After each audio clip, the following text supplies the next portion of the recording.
Hello दोस्तों, मैं Sunil Kumar Maurya SPM classes में आप सभी दोस्तों का स्वागत करता हूं। आज मैं पार्ट 2 लेके आया हूं। इसके पहले मैंने पार्ट फर्स्ट में आप लोगों को प्राकृतिक संख्या, पूर्ण संख्या, भाज्य, अभाज्य, सम, विषम जो कि पार्ट फर्स्ट में बताए हैं। आज परिमेय संख्या, अपरिमेय संख्या बताने जा रहे हैं आपको। देखिए, परिमेय संख्या P/Q के रूप में लिखी जा सकने वाली संख्याएं परिमेय संख्या होती है, जहां P और Q दोनों पूर्णांक हों किंतु Q बराबर ना हो 0 के। जैसे जिसको P/Q के मतलब अंश बटे हर के रूप में लिख सकते हैं, अंश और हर के रूप में लिख सकते हैं, उसे परिमेय संख्या कहते हैं। अंश और हर बराबर ना हो किसके, 0 के, मतलब Q बराबर ना हो 0 के। ठीक है दोस्तों। इसी तरह हमारा परिमेय संख्या 5, 7, 22/7, 7/9 -2/5 हमारा परिमेय संख्या है। सभी प्राकृतिक संख्या और पूर्ण संख्या ये सब परिमेय संख्याएं होती हैं। नोट: 0, 1 परिमेय संख्या है। ठीक है। कंपटीशन में सबसे ज़्यादा पूछे जाने वाली क्वेश्चन यही है, 0, 1 परिमेय है कि अपरिमेय है कि कौन सी संख्या है। तो 0, 1 परिमेय संख्या है। सभी भिन्न परिमेय संख्याएं हैं, सभी भिन्न परिमेय संख्याएं होती हैं, लेकिन सभी परिमेय भिन्न नहीं होते हैं। तो अपरिमेय संख्याएं इन रेशनल नंबर जिन्हें P/Q के रूप में न लिखा जा सके, के रूप में न लिखा जा सके, उन्हें अपरिमेय संख्या कहते हैं।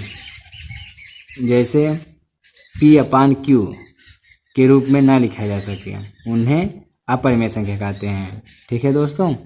जैसे देखिए, पाई है, √2 है, √3 है, -√2 है, -√3 है।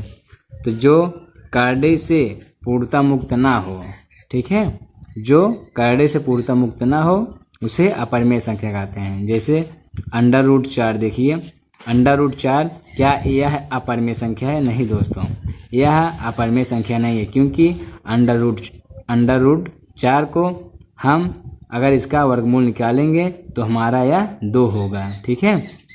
इसी तरह हमारा 36, अगर 36 √ का वर्गमूल निकालेंगे हमारा 6 होगा। ठीक है।